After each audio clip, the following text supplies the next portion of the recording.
नमस्कार, I am Shivani Singh. So friends, कैसे हैं आप सभी? मस्त होंगे होता यहाँ पे। और डियर फ्रेंड, जैसा आप सबको पता है कि हम कंटिन्यू प्रिपरेशन कर रहे हैं स्पेशल यूपी ट्रिपल एससी पेट एग्जाम 2025 और हमारे कंटिन्यू सॉल्व पेपर चल रहे हैं, ठीक है ना।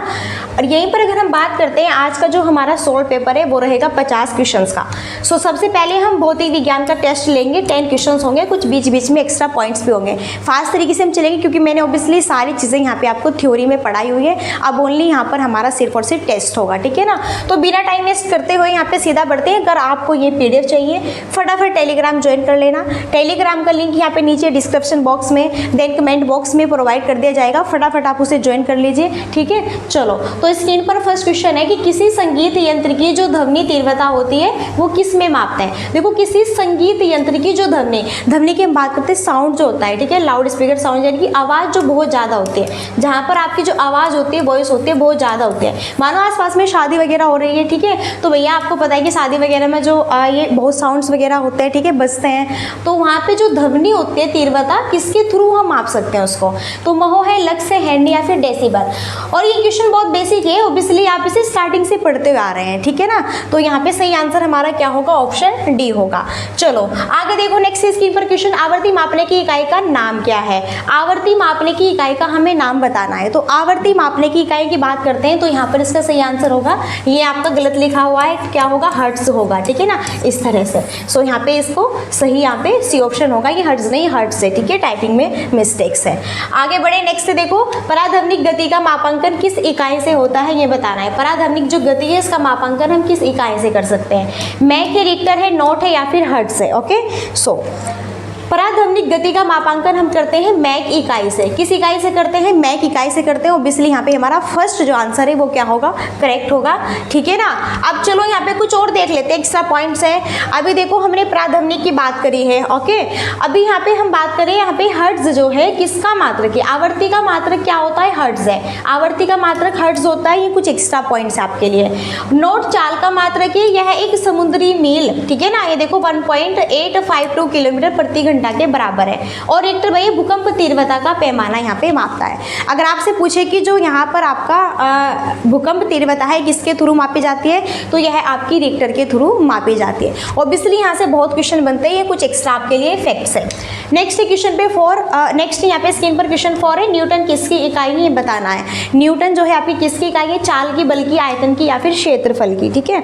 तो बात करते हैं न्यूटन किसकी इकाई है, तो ये आपकी बल की इकाई है। किसकी इकाई है भैया? बल की इकाई है। बी ऑप्शन यहाँ पे करेक्ट है। चलो अभी देखो, बात करते हैं बल। हमने फोर्स की बात करी है। बल यही तो होता है, मानो कि हम कुछ भी कार्य कर रहे हैं, तो जब तक हमारा बल नहीं लगेगा तब तक वह कार्य कैसे पॉसिबल होगा, ठीक है ना। मानो कि हम यहाँ पे चेयर रखी है, उसको ऐसे धकेल रहे, तो उस पर हम ऐसे फोर्स लगा रहे हैं, तभी तो वो यहाँ पे आगे की ओर धकेलेगी, ठीक है। तो यही होता है बस बल आपका, फोर्स, ठीक है। तो ऐसा ही पद्धति में अगर बल फोर्स का मात्रक की बात करें तो न्यूटन होता है। यहीं पर अगर हम बल की सीजीएस प्रणाली में बात करते हैं तो इसका मात्रक डाइन होता है, और 1 न्यूटन बराबर 10 डाइन होता है आपका, ठीक है। तो ऑब्वियसली कुछ भी क्वेश्चन बन सकता है। अगर आपसे पूछे कि एसआई पद्धति में बल का मात्रक न्यूटन है और सीजीएस प्रणाली में बल का मात्रक क्या होता है? डाइन होता है, और 1 न्यूटन बराबर 10 डाइन के आपका होता है यहाँ पे, ठीक है। नेक्स्ट है, बार किसकी इकाई है, बताना है भैया। बार जो है किसकी इकाई है? तो बार यहाँ पे ताप की, बिजली, ताप कर्म या फिर वायुमंडलीय दबाव की है। तो ऑब्वियसली यहाँ पे डी ऑप्शन से हमारा क्या होगा? करेक्ट होगा। बार किसकी इकाई है आपकी? यहाँ पे वायुमंडलीय दबाव की, ठीक है ना। चलो अब यहीं पर अगर हम बात करते हैं, चलिए यहीं पे बात करते हैं, वायुमंडलीय दाब को बैरोमीटर के द्वारा हम माप सकते हैं। तो यहाँ से भी क्वेश्चन बनता है कि बैरोमीटर जो आपका है ये, ठीक है, यह यहाँ पर आपका किस दाब को मापता है? तो वायुमंडलीय दाब को बैरोमीटर के द्वारा मापा जाता है। और बार क्या होते हैं? वायुमंडलीय दबाव की इकाई होती है। और एक बार बराबर 10 न्यूटन, 1 बार बराबर 10 न्यूटन पर मीटर स्क्वायर होता है, ठीक है। चलिए आगे बढ़े, नेक्स्ट है, कार्य तथा ऊर्जा की इकाई क्या है? कार्य तथा ऊर्जा की इकाई क्या है? जूल है, किलोग्राम, एम्पीयर या फिर मीटर है।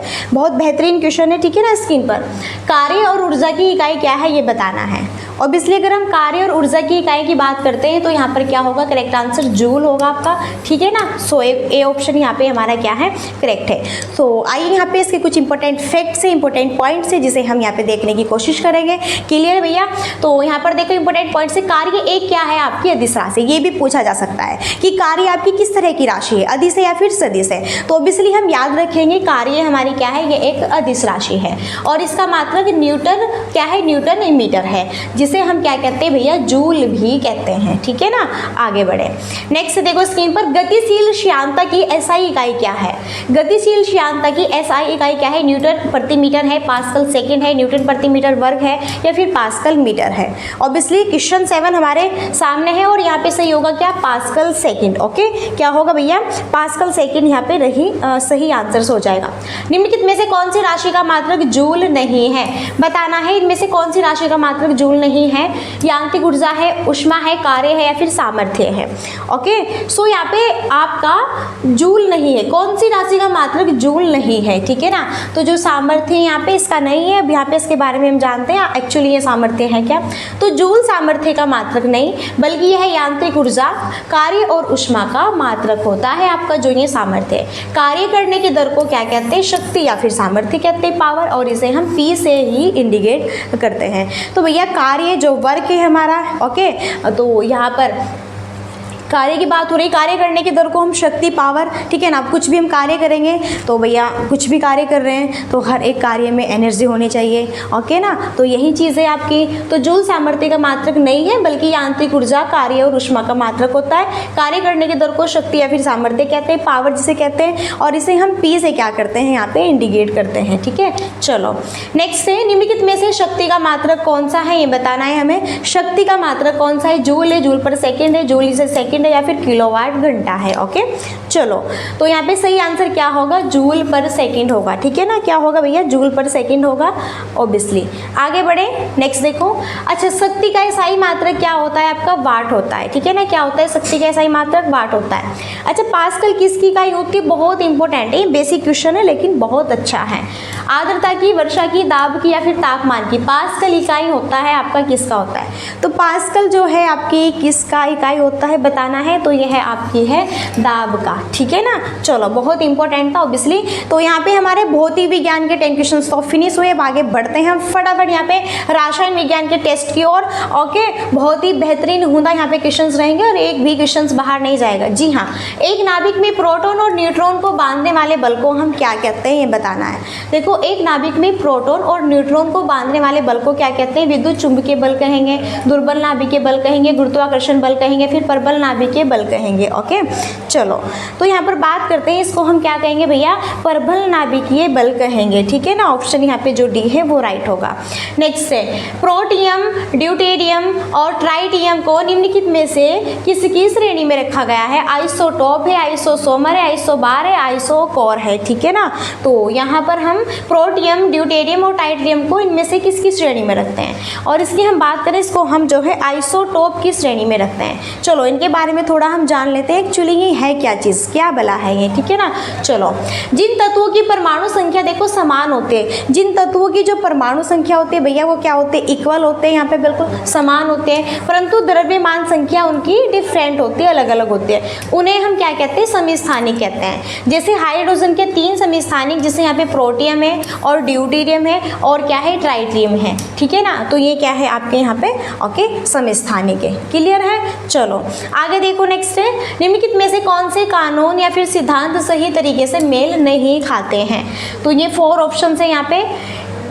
एवोगाड्रो का कानून एक ही तापमान और दबाव में सभी गैसों के बराबर मात्रा में अणुओं की समान संख्या होती है। बॉयल का नियम है गैसों में दबाव और मात्रा के बीच संबंध। संक्रमण सिद्धांत का नियम है व्यक्ति से व्यक्ति में संचारित होने वाले जीवित एजेंट के कारण होने वाली संक्रामक बीमारी।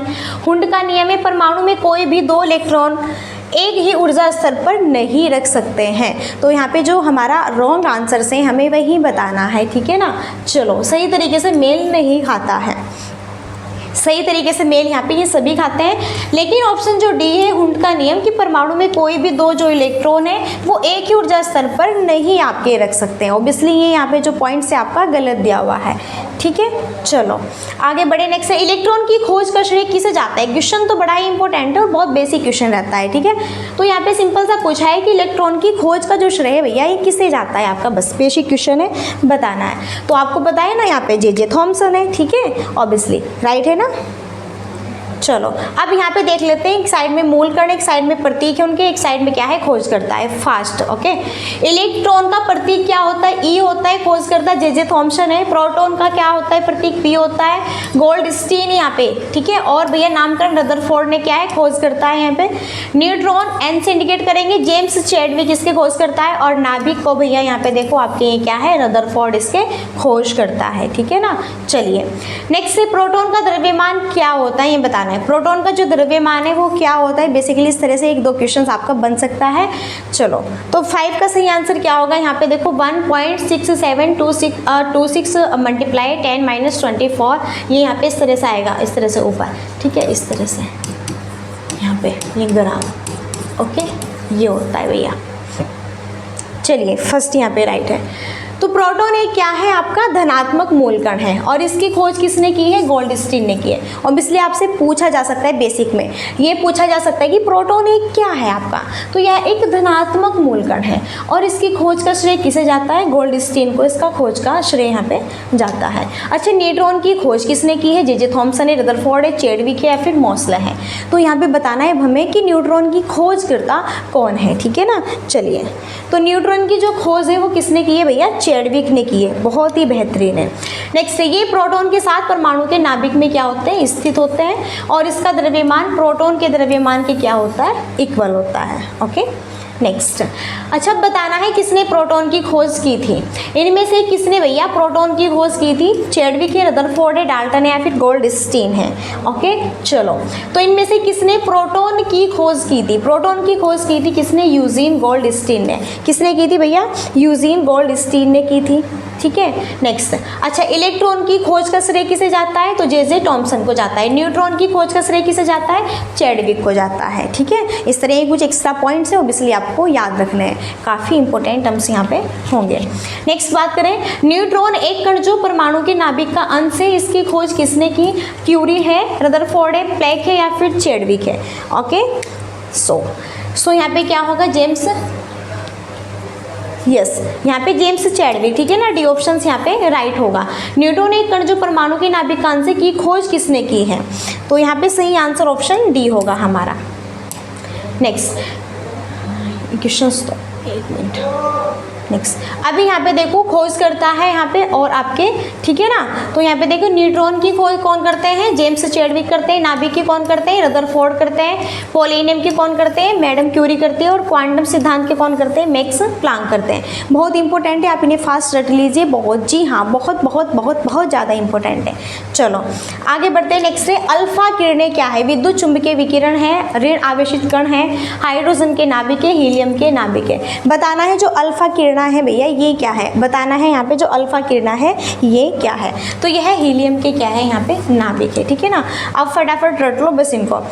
वास्तव में अल्फा किरणें क्या होती है, हीलियम के नाभिक होते हैं जिसमें 2 प्रोटॉन और 2 क्या होते हैं, न्यूट्रॉन आपके होते हैं, ठीक है। चलो नेक्स्ट है आधुनिक परमाणु सिद्धांत तैयार किया गया था जॉन डाल्टन के थ्रू, डी ब्रोगली के, रदरफोर्ड या फिर डी आई जो है मेंडलीफ के थ्रू। आधुनिक परमाणु सिद्धांत तैयार किया गया था यहाँ पे बताना है, तो ये तैयार किया गया था आपका जॉन डाल्टन के थ्रू यहाँ पे, ठीक है ना।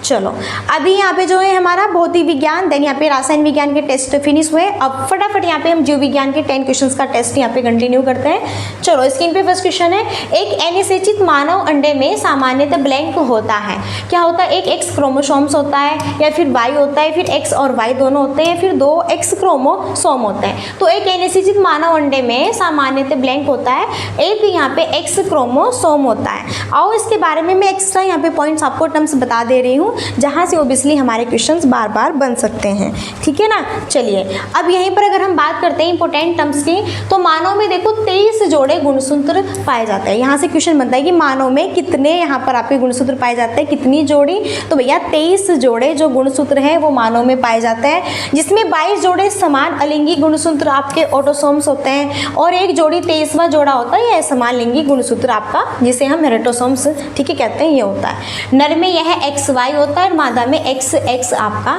होता है, ठीक है ना। तो यहाँ से ये भी बन सकता है कि भैया मानव में कि भैया नर में किस तरह से होते हैं, ठीक है ना, XY होता है, मादा में XX होता है। ओके चलो, यानी कि महिला।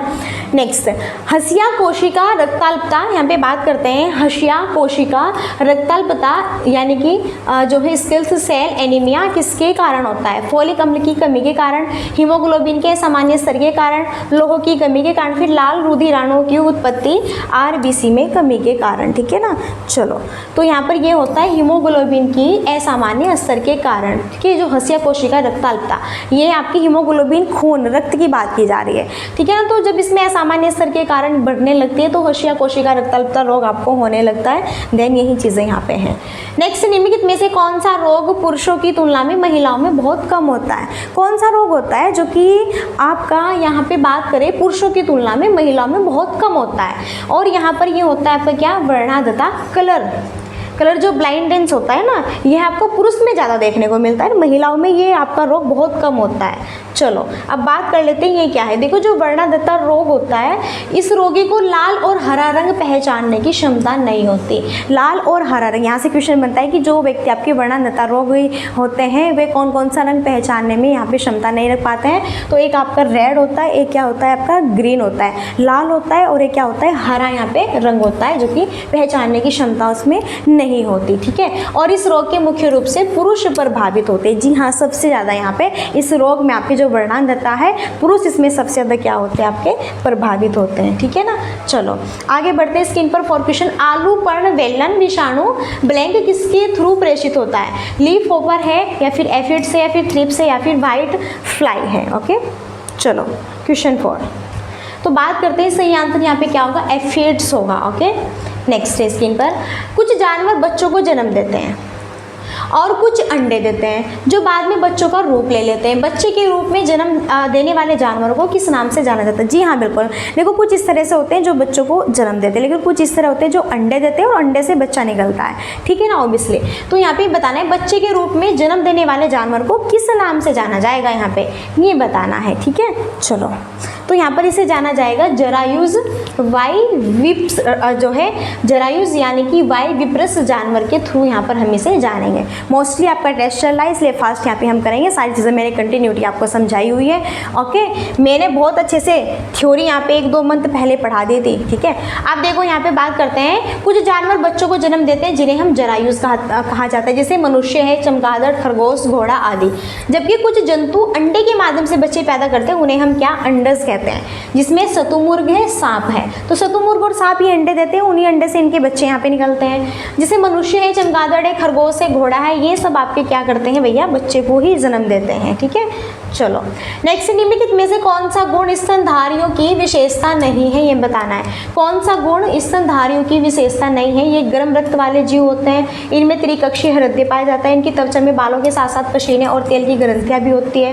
फिर अधिकांश स्तनधारी जीवित शिशु पैदा करते हैं। तो 6 क्वेश्चन का बेस्ट आंसर यहाँ पे क्या होगा, ठीक है ना, हमें तो ये बताना है। तो भैया इनमें त्रिकक्षीय क्या होता है, हृदय आपका 3 कक्षीय हृदय पाया जाता है जो स्तनधारी होता है। तो स्तनधारी की विशेषता नहीं है बताना है, तो यही पॉइंट्स गलत है कि इनमें 3 कक्षीय, जी नहीं, इनमें 4 कक्षीय हृदय पाए जाते हैं। जी हाँ, जो स्तनधारी यहाँ पर अगर हम इनकी बात करते हैं, ये गर्म रक्त वाले जीव होते हैं, इनकी त्वचा में बालों के साथ साथ पसीने और तेल की ग्रंथियां भी होती है। अधिकांश स्तनधारी जीवित शिशु पैदा करते हैं, और भैया इनमें 4 कक्षीय हृदय पाए जाते हैं, नहीं कि 3 यहाँ पे रॉन्ग होगा, जो गलत है वही हमें यहाँ पे बताना था। ओके, नेक्स्ट है, नीचे दिए गए विकल्पों में से वर्ग यहाँ पे इंसेक्टा कीट के संदर्भ में से गलत कथन की यहाँ पे हमें पहचान करनी है। जो हमारा ऑप्शन गलत होगा वही हमें चूज करना है। ठीक है, कीट वर्ग इंसेक्टा के बारे में, इनमें 3 जोड़ी पैर पाए जाते हैं, इनके पैर आपस में जुड़े होते हैं, इनके प्रत्येक शरीर खंड में एक जोड़ी पैर होते हैं, इनके वक्षीय खंडों में पैर विद्यमान रहते हैं। ओके, चलो, तो यहाँ पे सही आंसर क्या होगा? सी का ऑप्शन 7 का सी, कि इनके प्रत्येक शरीर खंड में एक जोड़ी क्या होते हैं? पैर होते हैं। यही यहाँ पे कथन गलत दिया गया है। नेक्स्ट है, चलो अब बात करते हैं। देखो अब बात करते हैं यहाँ पे एक ऑर्थोपोडा प्राणी जगत का सबसे बड़ा संघ है, इसके थ्रू यहाँ पे वर्ग इंसेक्टा कीट भी आता है। देखो ऑर्थोपोडा प्राणी जगत है आपका, तो इसके थ्रू यहाँ पे बेसिकली छोटे छोटे जैसे यहाँ पे इंसेक्टा वर्ग है ये आते हैं। इसमें एग्जाम्पल है एपिस मधुमक्खी, और बॉम्बिक्स रेशम कीट, लेसिफेरा लेक्का यहाँ पे यानी कि लाख कीट, और एडिस मच्छर यानी कि ये सभी ये आपके इंसेक्टा कीट वर्ग के थ्रू ही अंतर्गत आपके आते हैं। ठीक है ना। चलो, निम्नलिखित में से कौन सा एक कूटपाद है जिससे अमीबा अपने भोजन को निगलता है? तो भैया बेस्ट यहाँ पे क्या होगा? आंसर ये बताना है। तो यहाँ पर क्या होगा? स्यूडोपिया होगा। ठीक है ना। नेक्स्ट,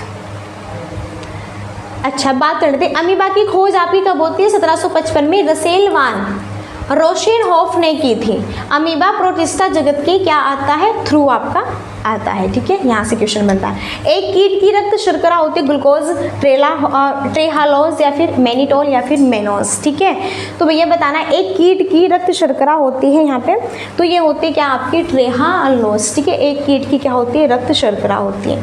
नेक्स्ट है, जो ट्रेहालोज है ये एक क्या होता है आपका? डाइसेकेराइड शर्करा है, जो मुख्यतः कीटों, शैवाल, खमीर, कवक और पौधों में आपका ये पाया जाता है। ऑब्वियसली यहाँ से इस तरह भी आपका बेसिक क्वेश्चन बन सकता है कि जो ट्रेहालोज होता है यह आपका किस किस में पाया जाता है? कवक है भैया, पौधे हैं, कीट है, शैवाल है, खमीर है, इन सब में यह आपका पाया जाता है। ठीक है ना, ऑब्वियसली। नेक्स्ट है, इनमें से कौन उड़ सकता है? हॉर्नबिल है, एमू है, या फिर ऑस्ट्रिच है, या फिर पेंगुइन है? बहुत ही बेहतरीन क्वेश्चन है। और भैया जो हॉर्नबिल है ना ये उड़ सकता है। ठीक है, चलो हॉर्नबिल के बारे में कुछ एक्स्ट्रा पॉइंट्स है, टर्म्स है, वो भी हम जानने की कोशिश करेंगे ऑब्वियसली। चलो, अगर यहाँ पर हम बात करते हैं हॉर्नबिल को क्षेत्रीय भाषा में हम धनेश भी कहते हैं। ये भी पूछा जा सकता है कि धनेश किसे कहा जाता है? तो भैया हॉर्नबिल को कहते हैं हम अपनी क्षेत्रीय भाषा में। धनेश की चोंच लंबी और नीचे की ओर घूमी होती है, और अमूमन ऊपरी चोंच के ऊपर लंबा उभार होता है, जिसकी वजह से इसका नाम यहाँ पे क्या है आपका? हॉर्नबिल रखा गया है। हॉर्न का मतलब सींग होता है, बिल का मतलब चोंच होता है। ठीक है, यह उड़ने में क्या होता है? यहाँ पे समर्थ होता है। तो हॉर्नबिल के बारे में ऑब्वियसली अगर कुछ भी पॉइंट्स बनेगा एक्स्ट्रा यहाँ पे, तो मैंने सारे टर्म्स बता दिए हैं। ओके, तो आप फटाफट यहाँ पे PDF लीजिए और याद रखो। तो चलो फ्रेंड्स, अब यहाँ पर अगर हम बात करते हैं, बहुत ही बेहतरीन टेस्ट है आप सबके बीच में, और अब यहाँ पे आ गया है हिंदी का टेस्ट हमारा। ठीक है ना, अब यहाँ पे आ गया है ऑब्वियसली हिंदी का टेस्ट, तो फास्ट यहाँ पे रखते हैं। चलो, ऐसे इसमें हम 10 क्वेश्चन करने वाले हैं, और इसके सेशन में आज हम करेंगे यहाँ पे विलोम शब्द। ठीक है, तो किस विकल्प में सही विलोम युग्म है हमें ये बताना है। देखो 4 ऑप्शन होते हैं, या तो ये पूछेगा कि बताना है किसमें आपका रॉन्ग दिया हुआ है, फिर राइट है, या फिर उसका विलोम बताना है। बस ऑब्वियसली यही 2-3 क्वेश्चन आपके बनते हैं यहाँ से। ठीक है, चलो, तो सांझ का दोपहर होगा विलोम शब्द। देखो पहले विलोम समझो, विलोम का मतलब होता है अपोजिट, उल्टा। जैसा कोई मोटा है तो पतला है उसका विलोम, कोई काला है तो गोरा है। ओके, बस इस तरह से। तो किस विकल्प में सही विलोम युग में सांझ का विलोम दोपहर, शुष्क का यहाँ पे शूद्र है, कृपण का दाता है, प्रसन्न का प्रफुल्लता है। लेखपाल मेन एग्जाम 2022 में क्वेश्चन पूछा गया है आपका। ठीक है ना, चलो, तो यहाँ पर क्या है आपका? ये कृपण, कृपण का जो विलोम शब्द है वो दाता है। यहाँ पे ये सही विलोम शब्द दिया हुआ है। ऑब्वियसली अब जितने भी आपके सारे हैं अब इन्हें हम फास्ट तरीके से यहाँ पे कर लेते हैं। चलो, अभी देखो अगर सांझ की बात करें तो सांझ का जो विलोम शब्द होता है ना यहाँ पे भोर होता है, शुष्क का आर्द होता है, शुद्ध का यहाँ पे विराट होता है, प्रसन्न का यहाँ पे पर्शन होता है, प्रफुल्ल का यहाँ पे म्लान होता है। ठीक है, तो ये इस तरह से आपके यहाँ पे विलोम शब्द राइट है। तो ये वाले आपके राइट है। ऑब्वियसली यहाँ पे जो बैक इन्होंने पीछे बताए हुए हैं ये यहाँ पे आपका कि सांझ का दोपहर है, शुष्क का शुद्ध है, तो ये गलत है। कृपण का दाता होता है, ये यहाँ पे राइट है। ठीक है ना, चलो, निरक्षर का विलोम शब्द चुनना है क्या होगा? और ये देखो यहाँ पे UPSSC आपका जो है सप्लाई, अगर बात करते हैं इंस्पेक्टर एग्जाम से, ठीक है ना, 2022 में पूछा हुआ है। निरीक्षक का विलोम शब्द क्या होता है? अक्षर है, साक्षर है, अनपढ़ है, या फिर इनमें से कोई नहीं है? बहुत बेहतरीन क्वेश्चन है। सेकंड क्वेश्चन की बात करते हैं तो यहाँ पर होगा क्या? निरीक्षक का साक्षर यहाँ पे विलोम शब्द हो जाएगा, ठीक है। चलो, जबकि अनपढ़ का, चलो अब अनपढ़ का बात कर लेते हैं। अनपढ़ का विलोम शब्द पढ़ा लिखा होता है। अक्षर का यहाँ पे विलोम शब्द क्या होता है? शर होता है। चलो नेक्स्ट, अब नेक्स्ट क्वेश्चन है, दिए गई बाईं ओर से शब्दों की दाईं ओर के उनके विलोम। यही बस स्थूल का क्या होगा, इसने जो है इसने हस्ती का क्या होगा, विराट का क्या होगा, मौन का क्या होगा। तो भैया यहाँ पे बताना है, देखो अगर हम स्थूल की बात करें तो स्थूल का यहाँ पे क्या होता है? सूक्ष्म होता है। यहाँ पे ना आपका बी ऑप्शन करेक्ट होगा। अब ये है आपका इसने हस्ती, इसका क्या होता है? इसने हारिक होता है। फिर यहाँ पर है आपका 3 विराट, इसका क्या होता है भैया? शूद्र होता है। फिर आपका मौन है, इसका क्या होता है? यहाँ पे से सबर होता है। इस तरह से ही मिलान। जी हाँ, ऑब्वियसली इस तरह भी क्वेश्चन आएगा। और फटाफट यहाँ पे देख लो, UPSSC JEE टेक्निकल 2016 है और इसमें 2021 ये क्वेश्चन आपका पूछा गया है, ठीक है। चलो अब यहाँ पे देख लो आप, ये शब्द है और विलोम है। अब स्थूल का क्या होता है? सूक्ष्म होता है। और स्नेह हस्ती का क्या होता है? स्नेह हारिक होता है। और विराट का क्या होता है? शूद्र या फिर सूक्ष्म होता है। और मौन का क्या होता है? से सवर होता है। ऑब्वियसली चीज़ें याद हो गई होगी। फटाफट नेक्स्ट हमारा क्वेश्चन है स्क्रीन पर, निम्न में से संयुक्त शब्द के विलोम शब्द की पहचान करें। संयुक्त शब्द का विलोम, संयुक्त वियुक्त है, पाहन है, चालुक्य, फिर वियोग है। UPSSC JEE 2018-22 में क्वेश्चन पूछा गया है, ठीक है ना। चलो तो यहाँ पर क्या होगा भैया? संयुक्त का वियुक्त हो जाएगा। क्या होगा? ए ऑप्शन यहाँ पे करेक्ट है। आइए अब यहाँ पे जितने भी ऑप्शन हैं उनके फास्ट तरीके से हम विलोम शब्द पहचान लेते हैं। चलो, संयुक्त का वियुक्त होता है, वियोग का संयोग होता है, पुरुष का कोमल होता है और पत्थर का क्या होता है? मोम होता है। तो फटाफट आप इन्हें यहाँ पे जो है याद कर लीजिए। निम्न में से नए स्वर का विलोम शब्द क्या है? ओके, आदर है, शाश्वत है, अनियमित है, या फिर अमर है। UPSSC JEE 2018 में क्वेश्चन पूछा गया है। ओके, चलो फास्ट बताना है। तो बात करते हैं यहाँ पे नश्वर की। तो भैया नश्वर है तो इसका क्या होगा? शाश्वत होगा। बी ऑप्शन करेक्ट है। अब फटाफट देख लो, नश्वर के, आदर के, अनियमित के और अमर के। ओके, कौन कौन से विलोम शब्द होते हैं? अगर हम नश्वर की बात करते हैं, अभी जस्ट हमने देखा है यहाँ पे शाश्वत होता है, आदर का यहाँ पे क्या होता है? अनादर होता है, अनियमित का यहाँ पे क्या होता है? नियमित होता है, और अमर का यहाँ पे क्या होता है? मृत्यु होता है। ये सब इनके विलोम शब्द इनके सामने लिखे हुए हैं, आप फटाफट इन्हें भी यहाँ पे, ठीक है ना, देख सकते हैं। नेक्स्ट, कौन सा विकल्प का विलोम जोड़ा सुमेलित नहीं है? हमें ये बताना है कौन सा विकल्प का विलोम जोड़ा सुमेलित नहीं है। सरल का यहाँ पे जटिल होता है क्या? साकार का निराकार होता है, सादर का निरादर होता है, साक्षर का अक्षर होता है। तो यहाँ पे हमारा एक जो विलोम शब्द दिया हुआ है जोड़ा, वह सुमेलित नहीं है, सही नहीं है। बाकी ऑब्वियसली सारी चीज़ें हमारी सही हैं। तो यहाँ पे डी ऑप्शन क्या होगा? रॉन्ग होगा। जी हाँ, सरल का जटिल होता है, साकार का निराकार होता है, सादर का निरादर होता है। लेकिन अगर हम साक्षर की बात करें, इसका अक्षर नहीं होता। अब इसका विलोम शब्द क्या होता है? निरक्षर होता है। साक्षर का जो विलोम शब्द होता है क्या होता है भैया? निरक्षर होता है, ठीक है ना, निरक्षर होता है। नेक्स्ट है यहाँ पे बताने, तीक्ष्ण का विलोम शब्द क्या होगा? तीव्र है, तृष्णा है, त्यागी है, फिर कुंठित है। UPSSC PET 2021 में शिफ्ट सेकंड का क्वेश्चन पूछा गया है। तो तीक्ष्ण का विलोम शब्द क्या है ये बताना है। ओके, तीक्ष्ण के विलोम शब्द की बात करें तो यहाँ पर क्या होता है? कुंठित होता है। क्या होता है भैया? आपका कुंठित होता है, कुंठित, ठीक है ना। ऑब्वियसली फटाफट सारे देख सकते हैं अब हम यहाँ पे। देखो, जो तृष्ण होता है इसका कुंठित होता है, जो तीव्र होता है इसका मंथर मंद होता है। तृष्णा का जो विलोम शब्द होता है तृप्ति या फिर वितृष्णा होता है, और त्यागी का क्या होता है? ग्रही होता है आपका, ठीक है। ये यहाँ पर इनके सबके क्या है? विलोम शब्द आपके सामने है। चलो आगे बढ़े। नेक्स्ट से अमावस्या का विलोम शब्द क्या होता है बताने। अमावस्या का पूर्णिमा, प्रतिपदा, प्रज्ञा, फिर कृष्ण पक्ष है। बहुत इंपॉर्टेंट है, बेसिक है। अब ये पूर्णिमा का अमावस्य होगा, अमावस्या का पूर्णिमा, पूर्णिमा अमावस्या, ठीक है ना, बेसिक क्वेश्चन है। चलो फटाफट सभी के देख लो। अमावस्या की बात करते हैं तो इसका भैया यहाँ पे विलोम शब्द पूर्णिया है। कृष्ण पक्ष का क्या है? शुक्ल पक्ष है। प्रज्ञा का क्या है? अविवेक है। कृतज्ञ का क्या है? कृतघ्न है, ठीक है ना। चलिए फास्ट आगे बढ़ते हैं नेक्स्ट स्क्रीन पर। अब देखो हमारा क्वेश्चन आगे नेक्स्ट है, एकल का विलोम शब्द क्या है? बहुल, पर्याप्त, या फिर उपयुक्त, या फिर अकेला। तो एकल का क्या होता है? कोई अकेला है, एकल है, तो उसका विलोम शब्द क्या होगा? बहुत सिंपली है यहाँ पे, ठीक है, बहुल होगा। और क्या होगा? फर्स्ट ऑप्शन राइट है, चलो सभी के देख लो फास्ट। अब यहाँ पे एक तरफ शब्द है, एक तरफ विलोम शब्द है। तो एकल का क्या होता है? बहुल होता है। पर्याप्त का क्या होता है? पर्याप्त होता है। अकेला का विलोम शब्द दुकेला है। उपयुक्त का क्या है? अनुपयुक्त यहाँ पे विलोम शब्द होगा। आई होप सारी चीजें डन यहाँ पे हो गई होगी, ठीक है ना। ऑब्वियसली नेक्स्ट है साहस का विलोम शब्द बताना है क्या है? असाहस है, निर्भय है, भय है या फिर अभय है। यूपी ट्रिपल एससी देखो यहाँ पे आपका, ठीक है ना, 2022 में क्वेश्चन पूछा गया है, साहस का विलोम शब्द बताना है क्या होगा? तो साहस का यहाँ पे क्या होता है? भय। अगर साहसी है कोई बंदा तो भय उसका अपोजिट डर यहाँ पे, ओके, भय, डर यही है। चलो अब फास्ट तरीके से हम बहुत ही बेहतरीन यहाँ पे मस्त वाला, बहुत ही गजब वाला आपका सेशन है, जो कि 10 क्वेश्चन अब हम करेंगे यहाँ पर बहुत ही प्रसिद्ध पुस्तक और उसके लेखक की। जी हाँ, यहाँ से एक क्वेश्चन बनेगा ऑब्वियसली, जी बिल्कुल कह रही हूँ, एक क्वेश्चन बिल्कुल एग्जाम में बनेगा तो बनेगा फास्ट। निम्नलिखित में से किस व्यक्ति ने हिंद स्वराज पुस्तक लिखी है? बहुत बेहतरीन क्वेश्चन है, बेसिक एकदम, क्या बात है, बहुत ही मस्त यहाँ पे क्वेश्चन सीरीज चल रही है, ठीक है। तो बस 10 क्वेश्चन रह गए यहाँ पे, 50-50 क्वेश्चन की यहाँ पे हम सीरीज चलाएंगे अब। तो बताना है इसमें से किस व्यक्ति ने हिंद स्वराज पुस्तक लिखी है? सरदार पटेल है, नेहरू है, फिर सरोजिनी नायडू है, फिर महात्मा गांधी है। तो बिल्कुल ऑब्वियसली हिंद स्वराज पुस्तक की बात करते हैं तो महात्मा गांधी लिखते हैं। यूपी ट्रिपल एससी पेट 2022 शिफ्ट सेकंड में क्वेश्चन पूछा गया है। अब देख लो कितना इंपॉर्टेंट क्वेश्चन है। ओके चलिए अभी यहाँ पे हम बात कर लेते हैं इनकी। देखो अगर बात करते हैं हिंद स्वराज पुस्तक महात्मा गांधी ने कब लिखी थी? 1909 में, और यह है गुजराती भाषा में लिखी थी। ये भी पूछा जा सकता है कि जो आपकी हिंद स्वराज जो पुस्तक है महात्मा गांधी ने कब लिखी थी? तो ये 1909 में लिखी थी। किस भाषा में लिखी थी? तो यह गुजराती में लिखी थी।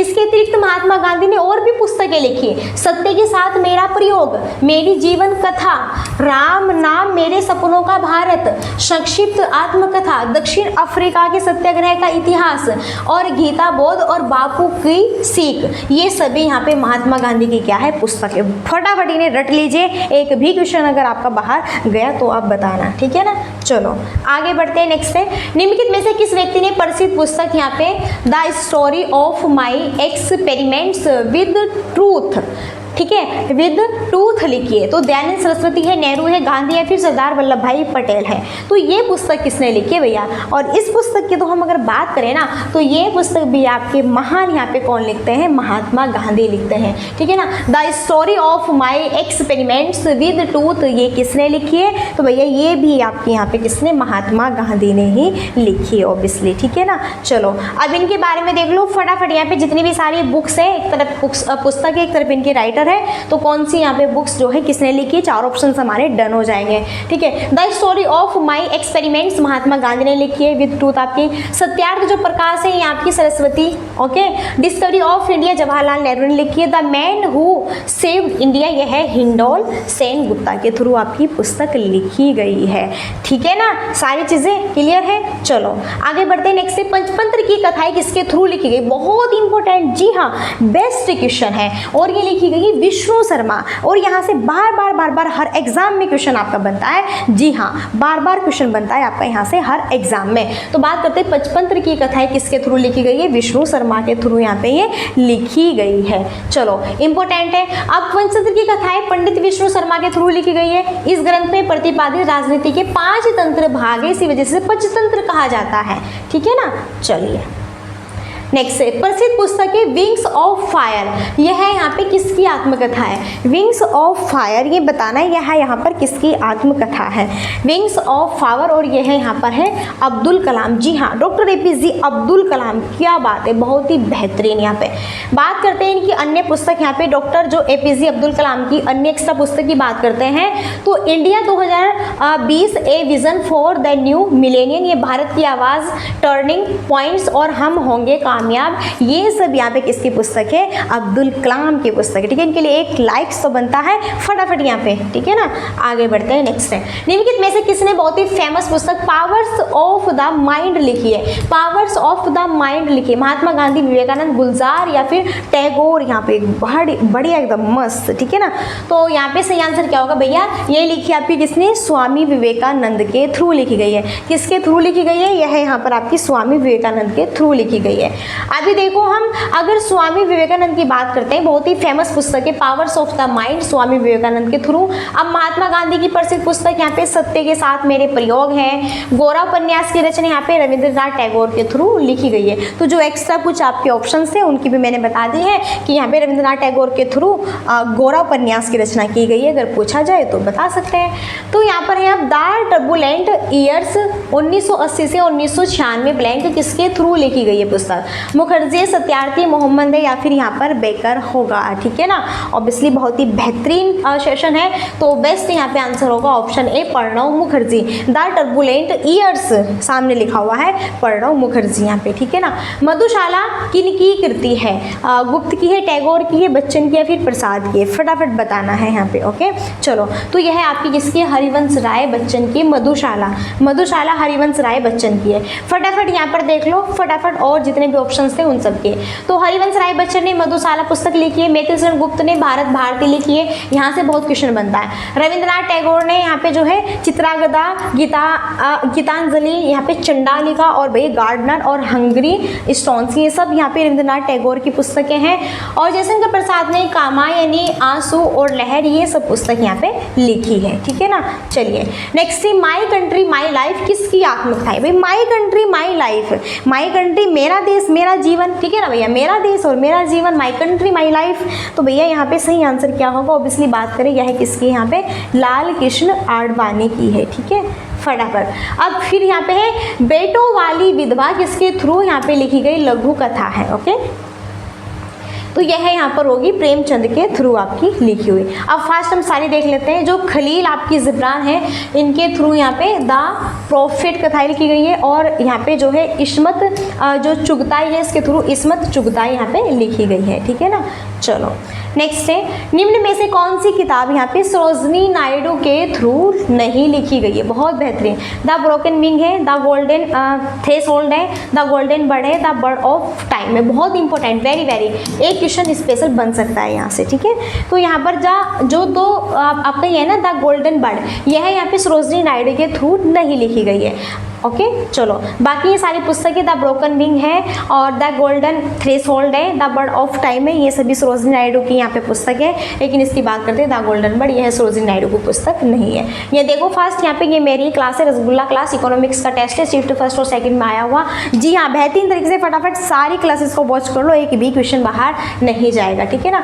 तो यहाँ पे लास्ट टर्म्स हमारा यही रहता है, like and share and subscribe का। सो सेशन अगर आपको अच्छा लगा मस्त यहाँ पे ऑब्वियसली आप सेशन को like and share and subscribe कर सकते हैं। अब यहीं पर हम अपनी वाणी को देते हैं विराम और फास्ट मिलते हैं नेक्स्ट सेशन में, और तब तक के लिए so thanks for watching, keep study and bye bye, take care, जय हिंद जय भारत।